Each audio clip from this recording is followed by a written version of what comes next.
जय गुरु जी, शुक्राना गुरु जी महाराज का लख लख शुक्राना और सारी संगत जी का भी शुक्राना।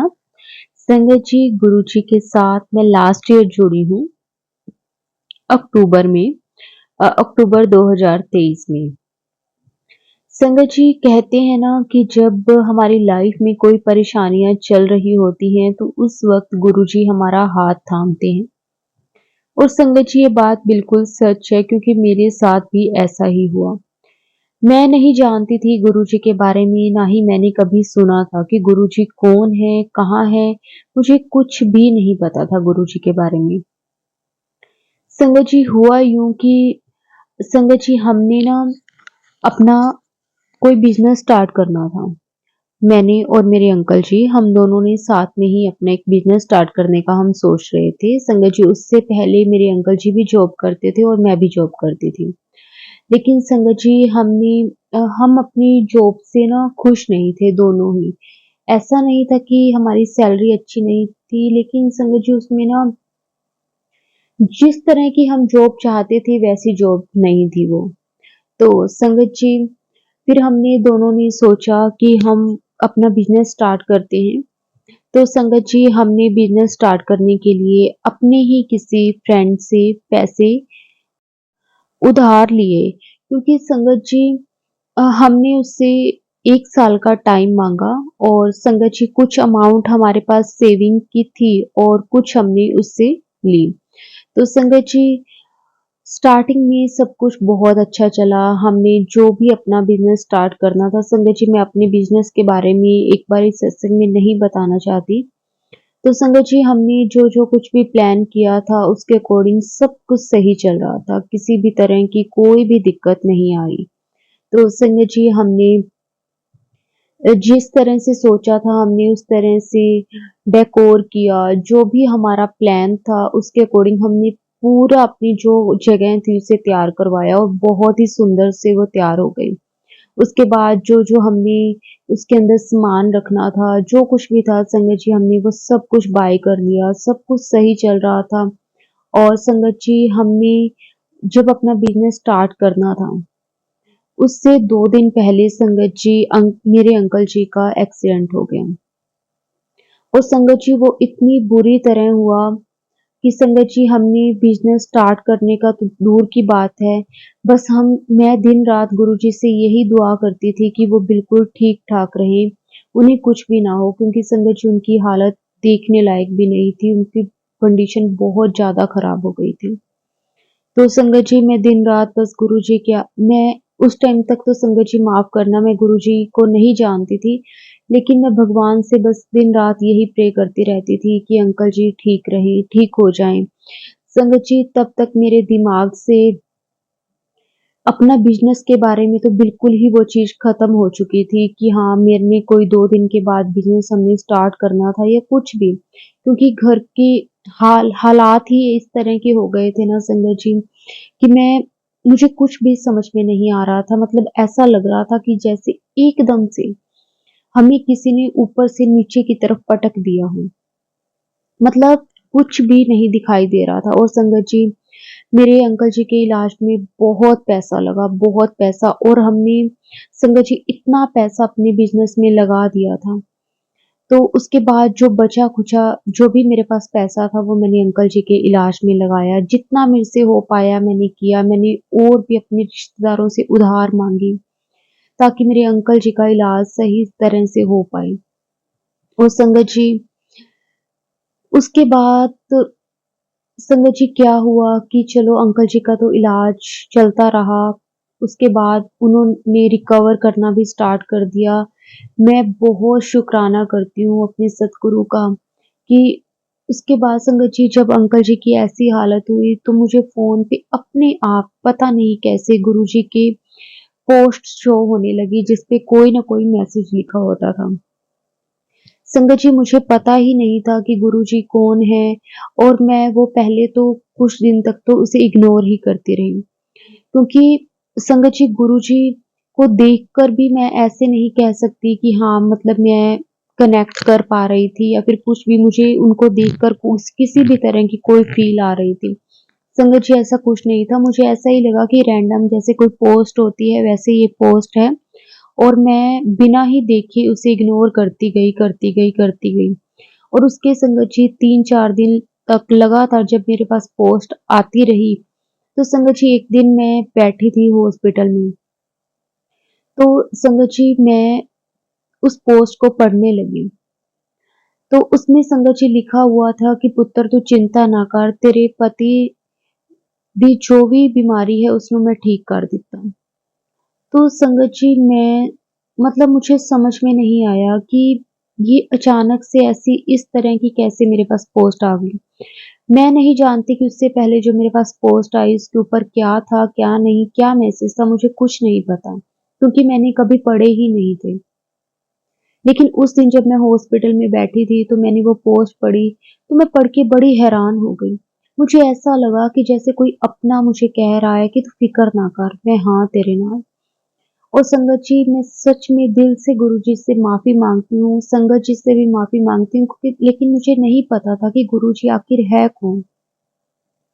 मैंने वो पोस्ट पढ़ी, मेरे दिल को एक तसल्ली सी हुई कि जैसे चलो सब कुछ ठीक हो जाएगा।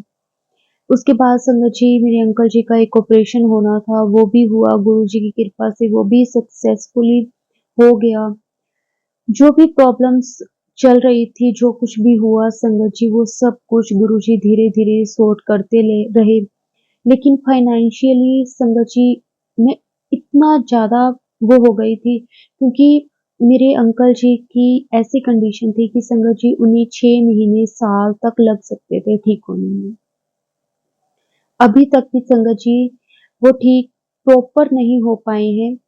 अगर उन्हें वॉशरूम वगैरह जाना होता है तो उन्हें मेरी हेल्प की ज़रूरत पड़ती है। मतलब वो अपने आप से ऐसा नहीं है कि वो नहीं कर पाते, कुछ-कुछ काम वो खुद कर लेते हैं, लेकिन कुछ-कुछ काम में उन्हें मेरी हेल्प की ज़रूरत पड़ती है। तो संगत जी लेकिन वो ठीक हैं, मैं इसके लिए गुरुजी का दिल से शुक्राना करती हूँ कि उन्होंने शायद संगत जी जिस तरह से उनके साथ हुआ था, उनका बच पाना भी बहुत मुश्किल था, लेकिन गुरुजी ने किस तरह से बचाया वो गुरुजी जानते हैं। मैं गुरुजी का बस हमेशा शुक्राना करती हूँ, कोई बात नहीं, पैसा तो आना-जाना है।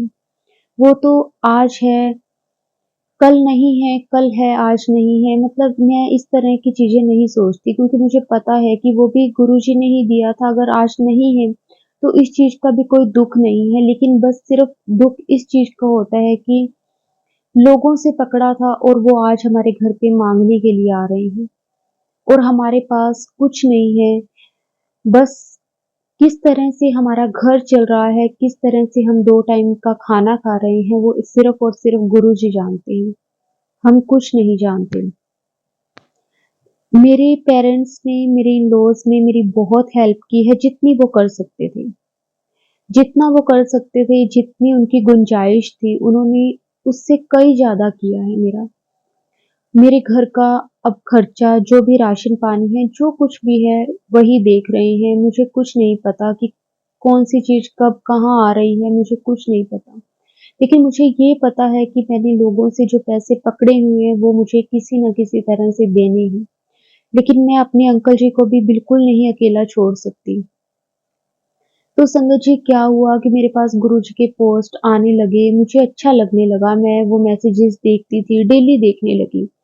कभी मेरे पास कोई मैसेज आता तो कभी कोई मैसेज आता। मेरे एक दिल को तसल्ली होने लगी कि मेरे सिर के ऊपर किसी का हाथ है और वो मुझे हर पल सँभाल रहे हैं। तो संगत जी उसके बाद मेरे अंकल जी को छुट्टी मिल गई, वो घर आ गए, काफ़ी रिकवर उन्होंने किया है अब तक, बहुत ज़्यादा रिकवर किया है। तो संगत जी उसके बाद क्या हुआ मैंने अपनी मदर इन लॉ को बोला कि मम्मा आप मेरे घर आके रहो, क्योंकि हमारे सिर पे बहुत कर्जा हो गया है, हमने बिज़नेस के लिए इतने पैसे अपने फ्रेंड से माँगे थे। अब साल होने को है, हमने उसके पैसे देने हैं। ज़्यादा से ज़्यादा मैं उसको रोक सकती हूँ तो 6 महीने और मैं उसे बोल दूँगी क्योंकि उसे भी पता है कि हमारे घर की कंडीशन किस तरह से हो गई है। तो संगत जी चलो मैं लेकिन उसके बाद अंकल जी के इलाज के लिए भी मैंने लोगों से पैसे माँगे। संगत जी वो भी करवाया मतलब इतना कर्जा हो गया, इतना कर्जा हो गया। मुझे कुछ समझ में नहीं आया क्योंकि संगत जी बिज़नेस मेरा ऐसा है कि मैं अकेले उसे नहीं चला सकती। उसके लिए मुझे किसी न किसी की ज़रूरत है और मैं उसे फिर सैलरी पे रखूँ और संगत जी फिर मैं खुद हैंडल ना कर पाऊँ क्योंकि मुझे सब कुछ देखना है, अब मेरे अंकल जी को भी देखना है और मेरे अंकल जी की अभी ऐसी कंडीशन नहीं है कि हम उसे स्टार्ट कर पाएँ। बाकी गुरुजी की जो कृपा होगी, गुरुजी को शायद वो अभी टाइम सही नहीं लगा होगा। जो भी गुरुजी की कृपा है वो गुरुजी ही जानते हैं। लेकिन उस टाइम में संगत जी मैं गुरुजी के साथ कनेक्ट होना मैंने शुरू किया। मेरे सामने अपने आप ही गुरुजी के सत्संग आने लगे, मैं वो सुनने लगी। गुरुजी के मंत्र जाप के बारे में पता चला तो मैं अपने अंकल जी के पास गुरुजी का मंत्र जाप सारा-सारा दिन चला के रखती। गुरुजी का जल प्रसाद मैं उन्हें देने लगी। मतलब मेरा बिलीव गुरुजी पर इतना ज़्यादा होने लगा कि पता नहीं मेरा कनेक्शन वो कैसे बन गया। संगत जी 1 हफ्ते के अंदर-अंदर मैं गुरुजी के साथ इस तरह से जुड़ गई, मुझे ऐसा लगा कि जैसे मुझे सब कुछ मिल गया हो। अब मुझे किसी भी बात की कोई चिंता नहीं है। संगत जी उसके बाद जब मैंने अपनी मदर इन लॉ को बोला कि आप मेरे घर आके रहो ताकि वो अंकल जी की टेक केयर कर सकें, वैसे तो मैं पूरा उनका जो भी काम होता है वो मैं करती हूँ। लेकिन बस मुझे ऐसा है कि वो हर टाइम उनके पास रहें ताकि अगर उन्हें कुछ भी पानी वगैरह या फिर किसी भी तरह की कोई चीज़ की ज़रूरत हो तो वो उन्हें दे सकें। और संगत जी मैंने उनको इसलिए रखा ताकि मैं जॉब कर सकूँ, ताकि हमारा घर अच्छे से चल सके और जो भी कर्जा है वो मैं ये तो नहीं कह सकती कि इस जॉब से वो मैं उतार सकती हूँ, लेकिन हाँ, कुछ भी थोड़ी बहुत जो सेविंग मैं कर सकती हूँ, जितना मैं कर सकती हूँ उतना मैं करूँ। मैं ओवरटाइम भी करने लगी हूँ, घर भी देखती हूँ, काम भी करती हूँ, ताकि मेरे सिर पे जो कर्जा है वो उतर सके। अगर 6 महीने में नहीं, साल में नहीं, 2 साल में सही लेकिन वो उतर जाए, बस मैं यही चाहती हूँ क्योंकि अब संगत जी मैंने मतलब अपने जो बिज़नेस पे इतना पैसा स्टार्ट करने में मतलब जो कुछ भी था मैं कई बार मेरा मन करता है कि जो हम उसके लिए मशीन्स लेकर आए हैं, जो कुछ लेकर आए हैं, मैं उसे सेल कर दूँ। लेकिन जब मैं अपने अंकल जी के साथ डिस्कस करती हूँ, तो वो मुझे यही कहते हैं कि बस थोड़ा टाइम है, मैं ठीक हो जाऊँगा, फिर हम स्टार्ट कर लेंगे। तो मुझे एक ऐसा भी फ़ील होता है कि उनका ये सपना था, कहीं ऐसा ना हो कि पैसों के चक्कर में मैं उनका सपना तोड़ दूँ। मुझे कोई रास्ता तो दिखाई नहीं दे रहा, लेकिन एक तसल्ली ज़रूर है कि मेरे सिर पे गुरुजी का हाथ है। वो अपने आप सब ठीक कर देंगे। अब सब कुछ मैंने गुरुजी पर छोड़ा हुआ है। गुरुजी जैसे रखेंगे, जिस हाल में रखेंगे, उस हाल में ही हम रहेंगे। और बस गुरुजी से अरदास करती हूँ कि गुरुजी आपको सब पता है, आप सब देख रहे हैं। प्लीज़ इसे सब कुछ जो भी ये चीज़ें हैं, जो भी ये प्रॉब्लम्स हैं, उसे जल्दी ठीक कर दो और मेरे अंकल जी को सबसे पहले मेरे अंकल जी को हेल्थ ब्लेस करो, बाकी जो पैसा है वो तो आना-जाना है। वो जब आपको सही लगे आप तब करना, बस अंकल जी ठीक हो जाएँ तो सब कुछ ठीक हो जाएगा। और मैं गुरुजी का दिल से शुक्राना करती हूँ कि गुरुजी ने मेरे अंकल जी को एक न्यू लाइफ ब्लेस की है। गुरुजी आपका सच में दिल से शुक्राना। बस गुरुजी अब जो भी करेंगे वो गुरुजी करेंगे। संगत जी मैंने सब कुछ अपने गुरुजी पर छोड़ दिया है। और आप सब भी मेरे अंकल जी के लिए अरदास करना और बाकी जो गुरुजी करेंगे बस मैं खुश हूँ। गुरुजी ने एक सब्र दिया है, एक हिम्मत दी है। हिम्मत इतनी मिली है ना संगत जी इस टाइम में कि मैं सोच भी नहीं सकती थी कि ये सब कुछ मैं किस तरह से हैंडल करूँगी, लेकिन गुरुजी ने हाथ पकड़ के सब कुछ करवा दिया। शुक्राना गुरुजी आपका बहुत-बहुत शुक्राना। संगत जी अब मैं अपने सत्संग को विराम देती हूँ। अगर सत्संग बोलते हुए मेरे से कोई भी भूल-चूक हो गई हो, तो मुझे माफ़ कर देना। जय गुरु जी, शुक्राना गुरु जी। ओम नमः शिवाय, शिव जी सदा सहाय। ओम नमः शिवाय, गुरु जी सदा सहाय। जय गुरु जी, शुक्राना गुरु जी।